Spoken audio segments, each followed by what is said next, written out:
রাতের পরে যেমন সকাল আসে, দুঃখের পরেও একদিন সুখ আসবে ইনশাআল্লাহ।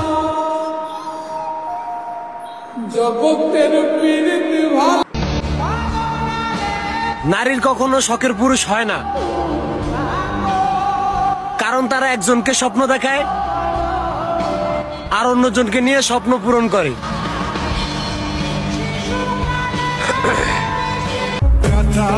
40 লক্ষ শুক্রাণুর সাথে যুদ্ধ করিয়া মায়ের গর্ভে জন্ম নিয়েছি। তোর মতো বেঈমানের জন্য, জীবন যৌবন ধ্বংস করার জন্য তুই নাটক করলে আমি সিনেমা করব। তুই আর একজন নিয়ে সুখী হতে পারলে আমিও পারি। একই আল্লাহ আমারও তৈরি করছে।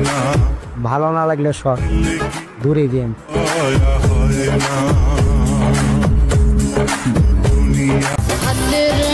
ছেলেরা বিবাহিত নারীর প্রেমে পড়ার সবচাইতে বড় কারণ হলো অবিবাহিত মেয়ে পড়াইতে অনেক ছেলের থেকে ভালো হইতে হয়, আর বিবাহিত মেয়ে পড়াইতে শুধু তার জামাইয়ের থেকে ভালো হলেই হয়। সত্যি ভালো না বাসলেও চলে, শুধু মিথ্যা প্রশংসা করলেই পটে।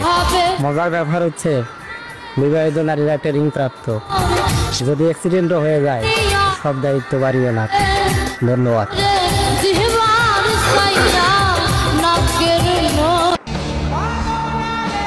নারীর কখনো শখের পুরুষ হয় না, কারণ তারা একজনকে স্বপ্ন দেখায় আর অন্যজনকে নিয়ে স্বপ্ন পূরণ করে।